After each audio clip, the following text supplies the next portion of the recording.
दोस्तों, आज की कहानी में हम देखेंगे कि एक अनजान वायरस फैलने की वजह से धरती पर मौजूद सभी इंसान मारे जाते हैं, लेकिन कहीं से एक आदमी अभी भी जिंदा बचा है जो पिछले 2 सालों से किसी और जिंदा इंसान को ढूंढने के लिए इधर उधर भटक रहा है। लेकिन फिर एक दिन उसे एक औरत मिलती है जो उसे बताती है कि पृथ्वी पर सिर्फ हम दोनों ही जिंदा बचे हैं और अब हम दोनों को ही मिलकर बच्चे पैदा करने हैं और धरती पर जनसंख्या को आगे बढ़ाना है। तो कहानी शुरू होती है और हमें बताया जाता है कि एक अनजान वायरस की वजह से धरती पर मौजूद सभी इंसान मारे गए, लेकिन एक आदमी अभी भी जिंदा बचा है जिसका नाम फिलिप है। अब बेचारा फिलिप अकेला ही काफी सालों से इधर उधर भटक रहा है ताकि उसे कोई जिंदा इंसान मिल जाए, लेकिन उसे कोई नहीं मिलता, जिससे वह बहुत परेशान हो जाता है और वापस अपने होम टाउन आ जाता है। जिस बीच उसे एक साइन बोर्ड दिखता है तो वह उस पर लिख देता है कि एक इंसान अभी भी जिंदा है। आगे वो अपने घर पहुंचता है और सोचता है कि मैं इस घटिया घर में क्यों रहूं, जबकि मेरे टाउन में बहुत बड़े बड़े रईसों के घर हैं। जिसके बाद वो टाउन के सबसे अमीर आदमी के घर पर रहने के लिए चला जाता है, जिसमें वो बड़े बड़े म्यूजियम से चुराई हुई पेंटिंग्स को टांग देता है जिन सबकी कीमत अरबों डॉलर्स में थी। लेकिन जब फिलिप का इससे भी मन नहीं भरा तो वो वहाँ पर इजिप्ट की मम्मी का ताबूत उठा लाया और एक डायनासोर का सर भी उठा लाया जिसको वो अपनी डाइनिंग टेबल पर सजाता है।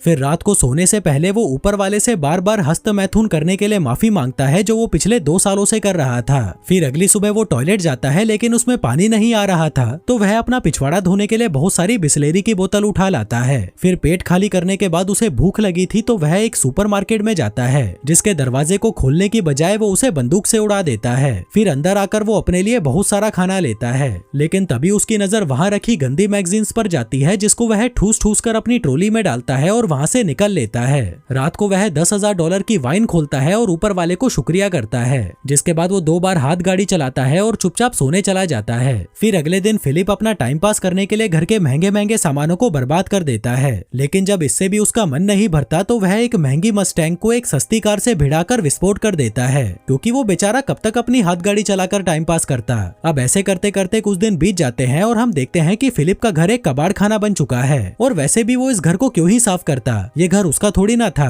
आगे वो एक रबर के पूल को दारू से भर देता है और उसी में नहाता है, उसी को पीता है। इसी बीच अचानक उसे जोर का टॉयलेट आ जाता है, लेकिन उसके टॉयलेट में कबाड़ भरा पड़ा था, इसलिए वो अपने लिए एक नया कमोड बनाने की सोचता है। वो एक स्विमिंग पूल के फट्टे को बीच में से काट देता है और वहीं पर हगने बैठ जाता है। फिर हगने के बाद वो एक बार में जाता है और वहाँ पर रखे हुए खिलौनों से पूछता है कि क्या तुम लोग थोड़ी दारू पीना चाहोगे, लेकिन जब वो खिलौने उसे कोई जवाब नहीं देते तो वह खुद ही पूरी बोतल दारू की पीकर वहाँ पर बेहोश हो जाता है। थोड़ी देर बाद जब उसे होश आता है तो वह एक खिलौने को अपने साथ कार में लेकर एक लड़की के पुतले के पास जाता है और उससे बातें करने लगता है। कहता है कि मैं बहुत दिनों से तुम्हें नोटिस कर रहा हूँ, लेकिन मुझमें इतनी हिम्मत नहीं थी कि मैं तुम्हें अपनी दिल की बात बता सकूं। जो कहकर वो उसे किस करने लगता है कि तभी उस पुतले का हाथ टूट जाता है, जिसे देखकर फिलिप उदास हो जाता है और अगले दिन एक पहाड़ी पर जाकर वहाँ पर RIP फिलिप लिख देता है। जिसके बाद वो अपनी कार में बैठता है और उसे फुल स्पीड से पहाड़ी से क्रैश करवाने के लिए आगे बढ़ता है, लेकिन इससे पहले कि वो अपनी जान देता उसे वहाँ कुछ अजीब सी चीज दिखाई देती है। वो जल्दी से अपनी कार रोकता है और देखता है कि पहाड़ के पीछे से धुआं निकल रहा है, जिसका मतलब था कि कोई इंसान अभी भी जिंदा बचा है, इसलिए वो जल्दी से उस धुएं की तरफ आगे बढ़ता है। फिर उस जगह पर पहुंचकर उसे एक कैंप लगा हुआ दिखाई देता है, जिसके साथ ही वहाँ पर एक लड़की की ब्रा भी टंगी हुई थी, जिसे देखकर वह खुश हो जाता है और उस ब्रा को सूंघने लगता है, जिसके बाद वो वहीं पर बेहोश हो जाता है। थोड़ी देर बाद जब उसे होश आता है तो वह खुद को एक खूबसूरत लड़की की गोद में लेटा हुआ पाता है, जो उसे कहती है कि मुझे तो यकीन ही नहीं हो रहा कि तुमने मुझे ढूंढ लिया, जो कहकर वो उसे किस करने लगती है।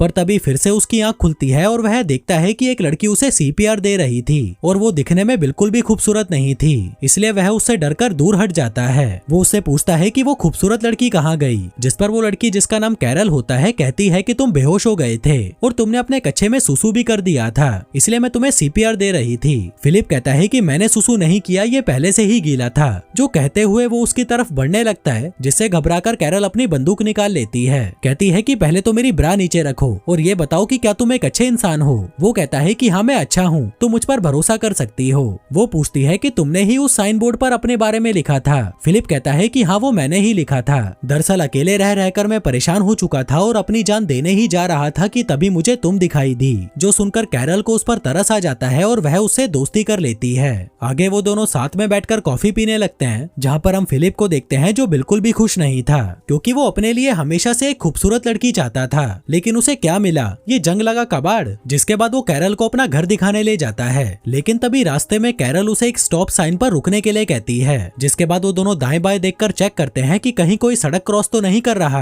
आगे घर आकर फिलिप कैरल को अपना टॉयलेट वाला पूल दिखाता है, फिर कचरे वाला पूल दिखाता है और फिर दारू वाला पूल दिखाता है। फिर अंदर आकर कैरल को वहाँ बहुत सारे मैगजीन के ढेर पड़े हुए दिखते हैं, तो वह उससे पूछती है कि ये सब क्या है। फिलिप कहता है कि ये मेरी हाथ गाड़ी चलाने के लिए गंदी मैगजीन्स हैं। जो सुनकर कैरल हंसने लगती है और कहती है कि मैं तुम्हें जज तो नहीं करना चाहती, पर तुम मुझे बहुत बड़े ठरकी लगते हो। जो सुनकर फिलिप को बहुत बुरा लगता है और वो उसे वहीं पर छोड़ आता है जहाँ से वो उसे उठाकर लाया था। फिर अगली सुबह जब उसकी नींद खुलती है तो वह देखता है कि कैरल फिर से वहाँ पर आ गई है और उसके घर का कचरा साफ कर रही है। फिलिप कहता है कि आगे से जब तुम मेरे घर का कचरा साफ करने आओ तो मुझे बता कर आना। जो सुनकर कैरल को गुस्सा आ जाता है और वह फिर से वहाँ पर उस कचरे को फैला देती है। फिलिप उसे रोकने की कोशिश करता है तो वह कहती है कि हमें इसे साफ करने के लिए क्लीनर चाहिए, जिसको लेने के लिए वो दोनों सुपरमार्केट पहुंच जाते हैं। तभी फिलिप अपनी कार को हैंडीकैप लोगों की पार्किंग में खड़ी कर देता है, तो कैरल उसे कहती है कि ये जगह हैंडीकैप लोगों की है, तुम अपनी कार कहीं और खड़ी करो। जो सुनकर फिलिप को गुस्सा आ जाता है और वो कहता है कि कहीं तुम पागल वागल तो नहीं हो, इस दुनिया में हम दोनों के अलावा कोई और है ही नहीं, तो यहाँ पर हैंडीकैप इंसान कहाँ से आएगा।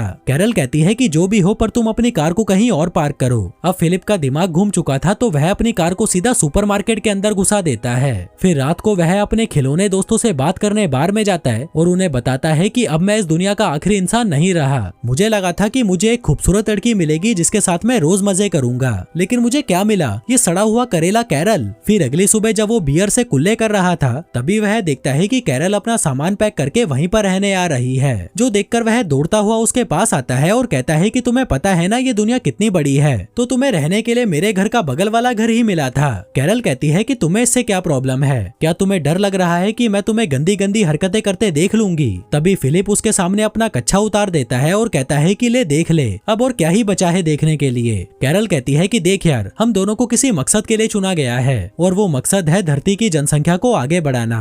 फिलिप कहता है कि देखो, मैं तुम्हारी इंसल्ट तो नहीं कर रहा, लेकिन मैं तुम्हारे साथ सुहागरात मनाने में बिल्कुल भी इंटरेस्टेड नहीं हूँ, चाहे तुम इस धरती की आखिरी औरत ही क्यों ना बची हो। जो कहकर वो वहाँ से चला जाता है और अपने टट्टी वाले पूल पर बैठकर हगने लगता है। पर तभी कैरल वहाँ पर आती है और कहती है कि क्या तुम अंदर जाकर नहीं हग सकते। वो कहता है कि नहीं, क्योंकि अंदर पानी नहीं है। कैरल कहती है कि देखो यार, हमें इंसानों की तरह जीना होगा, तभी हम आगे जाकर अपने बच्चों को एक बेहतर जिंदगी दे पाएंगे। वो कहता है कि पागल की बच्ची, तुझे समझ नहीं आता कि मैं तेरे साथ बच्चे पैदा नहीं करना चाहता। वो कहती है कि ठीक है, लेकिन मुझे खाने के लिए फ्रेश फ्रूट्स और वेजिटेबल्स चाहिए, क्या तुम्हें नहीं चाहिए वो। फिलिप कहता है कि मुझे इससे कोई फर्क नहीं पड़ता। तभी कैरल अपनी पॉकेट में से एक टमाटर निकालती है और उसे चिढ़ाते हुए खाने लगती है। वहीं उसको टमाटर खाता देख फिलिप भी 2 साल पुराने डिब्बे में पैक टमाटर खाने लगता है, लेकिन उसे वो खाने में मजे नहीं आ रहे थे, तो वह रात में चुपके से कैरल के गार्डन में घुस जाता है और उसके सारे टमाटर खा जाता है। फिर अगली सुबह कैरल उसके घर पर आती है और पूछती है कि क्या तुम्हें टमाटर खाकर मजे आए, जिस पर वो उसके मुंह पर मुंह कर जाता है और कहता है कि मुझे नहीं पता तुम क्या बोल रही हो, जिस पर कैरल उसे आतंकवादी बोलकर लंगड़ाती हुई वहाँ से जाने लगती है। फिलिप उससे पूछता है कि तुम्हारे पैर को क्या हुआ।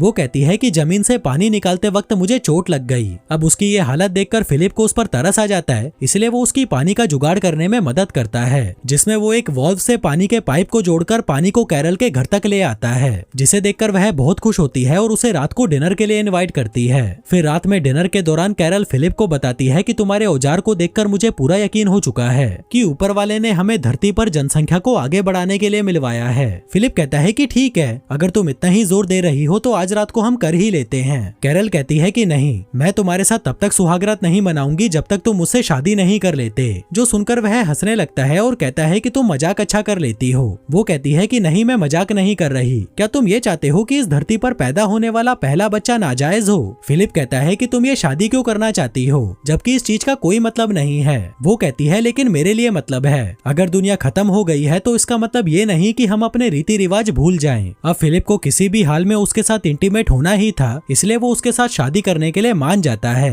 कैरल कहती है कि पहले तो मुझे अच्छे से कहो अपने घुटनों पर बैठकर, जिस पर फिलिप अपने घुटनों पर बैठकर उसे प्रपोज करता है और कैरल उसे हाँ बोल देती है। लेकिन उसकी हाँ सुनकर फिलिप को बिल्कुल भी खुशी नहीं होती, तो वह डिनर को आधे में ही छोड़कर वहाँ से घर चला जाता है, जिसके पीछे पीछे कैरल उसके लिए खाना लेकर आती है। कहती है कि तुम्हें पता है अमेरिका का राष्ट्रपति मर चुका है, इसलिए अब हम दोनों में से ही किसी को राष्ट्रपति बनकर देश की कमान अपने हाथों में लेनी होगी। वहीं फिलिप, जो उससे बहुत ज्यादा परेशान हो चुका था, कहता है कि तुम ही बन जाओ राष्ट्रपति। वो कहती है कि मैं नहीं बन सकती क्योंकि मुझे लोगों के बीच भाषण देना नहीं आता, इसलिए उन दोनों की सहमति से फिलिप को राष्ट्रपति बना दिया जाता है। फिर अगले दिन कैरल स्टोर से अपनी शादी के लिए कुछ सामान लेने जाती है। वहीं फिलिप अपनी बैचलर पार्टी एंजॉय कर रहा था, जिसमें वो बहुत सारे टिश्यू पेपर्स को इकट्ठा करके उसमें आग लगा देता है। जिसके बाद वो फटे पुराने कपड़े पहनकर चर्च में पहुंचता है, जहां कैरल ने चर्च को बहुत अच्छे से सजा रखा था और खुद भी वो बहुत अच्छे से तैयार होकर आई थी। फिर शादी के दौरान जब रिंग पहनाने की बारी आती है तो फिलिप शादी की रिंग लाना ही भूल जाता है। दरअसल वो ये शादी करने में बिल्कुल भी इंटरेस्टेड नहीं था,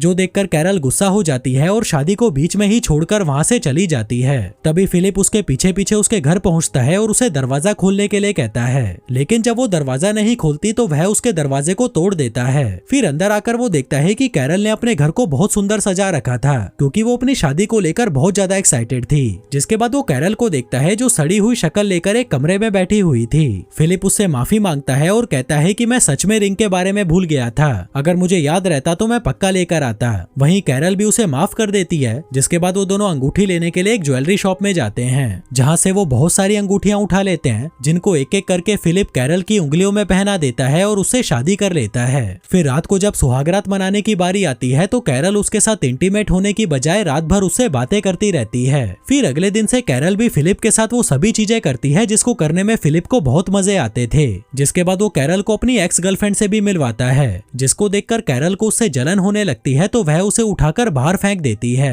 फिर खूब मौज मस्ती करके जब वो दोनों घर की ओर जा रहे थे तभी चौराहे पर उनकी कार एक लिमोजिन से टकरा जाती है। फिलिप जल्दी से उतरकर उस लिमोजिन को देखने जाता है कि कहीं उसमें कोई इंसान तो नहीं है, और तभी उसमें से मेलिसा नाम की एक खूबसूरत लड़की नीचे उतरती है, जिसे देखकर फिलिप के तो होश ही उड़ जाते हैं। वहीं कैरल भी मेलिसा को देखकर बहुत खुश होती है और फिर वो तीनों उसकी कार से फिलिप के घर पर जाने लगते हैं, जहां रास्ते में फिलिप मेलिसा को घूरे जा रहा था और उसको पटाने के लिए उसकी छोटी छोटी बातों पर खिलखिलाकर हंस रहा था। मेलिसा बताती है कि मैं वो टाउन के बाहर लगे साइन बोर्ड को पढ़ के यहाँ पर आई थी और पिछले 2 हफ्तों से यहाँ पर कुत्ते की तरह भटक रही थी, लेकिन मुझे यहाँ पर कोई नहीं मिला। जो सुनकर फिलिप सोचने लगता है कि मुझसे कितनी बड़ी गलती हो गई, ये लड़की तो कैरल से पहले यहाँ पर आई थी, अगर ये मुझे पहले मिल जाती तो मैं इससे ही शादी करता। तभी कैरल भी मेलिसा को बता देती है कि हमने भी 1 हफ्ते पहले ही शादी की है। जो सुनकर मेलिसा चौंक जाती है और कहती है कि यार तुम तो बड़े तेज निकले। वहीं ये शादी वाली बात फिलिप को बिल्कुल भी अच्छी नहीं लगती और इससे पहले कि कैरल उन्हें कुछ और बताती वो कार की बीच वाली खिड़की को बंद कर देता है। इसके बाद वो तीनों घर पहुंचते हैं, जहां मेलिसा उसके घर में लगी हुई महंगी महंगी पेंटिंग्स को देखकर हैरान हो जाती है और कहती है कि मैं बहुत थक गई हूँ, मुझे रेस्ट की जरूरत है। फिलिप कहता है कि तुम मेरे घर पर आराम कर लो, हम बहुत सारी बातें करेंगे और साथ में मिलकर खूब मजे करेंगे। पर तभी कैरल कहती है कि अगर मैं होती तो उसके घर में बिल्कुल भी नहीं रुकती, क्योंकि फिलिप इस घर के पूल का इस्तेमाल हगने के लिए करता है। जो सुनकर मेलिसा कहती है कि ठीक है, मैं अपने लिए कोई दूसरा घर ढूंढ लूंगी। फिर जाने से पहले कैरल उसे डिनर के लिए इनवाइट करती है, जिसके लिए वो मान जाती है। तभी कैरल उसे गले लगा लेती है। वहीं फिलिप जो ऐसे मौके कभी नहीं छोड़ता, वो भी उनके बीच में घुस जाता है और जाकर मेलिसा को पीछे से चिपकने लगता है। फिर शाम के समय जब डिनर की तैयारी की जा रही थी तभी फिलिप वहाँ पर अपनी दाढ़ी काट कर आता है, जो देखकर कैरल चौंक जाती है कि जब उसने कहा था तो फिलिप ने उसे दाढ़ी काटने से मना कर दिया था। दरअसल वो मेलिसा के साथ इंटीमेट होने की नाकाम कोशिश कर रहा था, जिसके लिए वो कुछ भी करने को तैयार था। फिर रात में जब सभी डिनर टेबल पर थे तभी फिलिप मेलिसा को घूरे जा रहा था और अपने आप को कोसे जा रहा था कि उसने इतनी जल्दी शादी क्यों कर ली। जिसके बाद वो मेलिसा की हर बात में हाँ मिलाने लगता है, जैसे कि जो मूवी मेलिसा की फेवरेट थी वो फिलिप की भी फेवरेट थी, जो खाना मेलिसा का फेवरेट था वो उसका भी फेवरेट था, जो कार उसकी फेवरेट थी वो उसकी भी फेवरेट थी। दरअसल वो ये इसलिए कर रहा था ताकि मेलिसा को लगे कि इन दोनों के बीच में कोई कनेक्शन है। फिर डिनर खत्म होने के बाद कैरल फिलिप को अपने साथ मस्ती करने के लिए बुलाती है, लेकिन फिलिप का बिल्कुल भी मन नहीं था तो वह उसे मना कर देता है और कहता है कि मेरे पेट में दर्द है। कैरल पूछती है कि तुम मुझे एक बात बताओ, कहीं तुम मेलिसा से आकर्षित तो नहीं हो? वो कहता है कि नहीं, ऐसा कुछ नहीं है, जो कहकर वो सोने चला जाता है। तभी आधी रात में मेलिसा उससे अपनी बजवाने आती है, जिसे देखकर फिलिप कुत्ते की तरह उसके पीछे जाने लगता है। पर तभी उसे वहाँ कमोड पर बैठी हुई कैरल दिखाई देती है, जिसे देखकर वह बुरी तरह डर जाता है। फिर अगली सुबह मेलिसा फिलिप से मिलने आती है, जहाँ वो देखती है कि फिलिप एक्सरसाइज कर रहा था। दरअसल वो मेलिसा को अपनी बॉडी दिखाकर पटाना चाहता था। मेलिसा उसे बाहर बुलाती है और पूछती है कि ये सब क्या है। फिलिप कहता है कि ये मेरी तरफ से तुम्हारे लिए एक तोहफा है, क्योंकि मैंने तुम्हारी लिमोजिन जो तोड़ दी थी। वो कहती है कि तुम्हें ये सब करने की कोई जरूरत नहीं है। इसी बीच कैरल फिलिप को आवाज लगाकर अपने पास बुलाती है और पूछती है कि क्या तुमने मेलिसा को एक नई कार गिफ्ट की है। वो कहता है कि हाँ, क्योंकि मैंने उसकी लिमोजिन तोड़ जो दी थी। वो कहती है कि तुम्हारे पास ये सब करने का टाइम है, जबकि मैं तुम्हें 100 बार बोल चुकी हूँ कि मेरा दरवाजा ठीक कर दो, पर तुम्हारे पास इसके लिए टाइम नहीं है। अब मुझे नहीं पता तुम इसे कैसे भी ठीक करो। आगे कैरल मेलिसा को अपनी शादी की फोटोज दिखाती है जो उसने खुद ड्रॉ की थी। मेलिसा पूछती है कि अगर तुम दोनों की शादी हो चुकी है तो तुम दोनों साथ में क्यों नहीं रहते।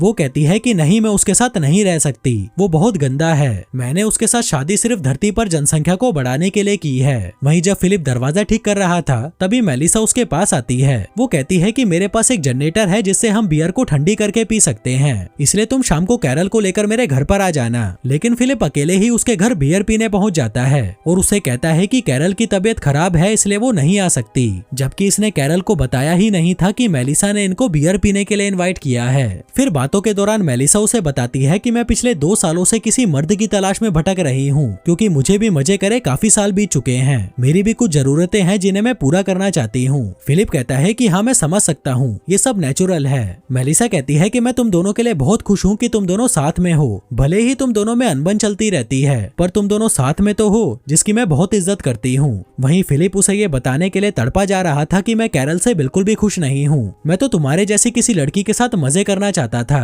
पर मुझे क्या मिला, ये सड़ा हुआ कचरा। मेलिसा कहती है कि मेरी भी किस्मत देखो, मुझे धरती पर मौजूद एक आखिरी मर्द मिला और वो भी शादीशुदा। फिलिप कहता है कि चिंता मत करो, अब वो मर्द शादीशुदा नहीं रहेगा। जिसके बाद वो अपनी शादी तोड़ने के लिए कैरल के पास जाता है, लेकिन वो उसे कुछ कह नहीं पाता क्योंकि वो उनकी शादी की फोटो से दरवाजे पर टांगने वाला दिल बना रही थी, जो देखकर उसे कैरल पर तरस आ जाता है और वो उसकी फीलिंग्स को हर्ट नहीं करना चाहता था, इसलिए वो चुपचाप वहाँ से अपने घर चला जाता है। वहीं दूसरी तरफ हम एक ऑडी को आते हुए देखते हैं, जिसका मतलब था कि एक इंसान और भी है जो इस धरती पर जिंदा बचा है। जो इंसान वहाँ पर फिलिप का वो अलाइव वाला बोर्ड देखता है और उस टाउन की तरफ निकल पड़ता है। अब ये इंसान कौन था और उन लोगों के अलावा और कितने इंसान हैं जो अभी भी जिंदा बचे हैं, और क्या अपना फिलिप मेलिसा के साथ सुहागरात मना पाएगा, ये सब देखेंगे हम अगले वीडियो में। धन्यवाद।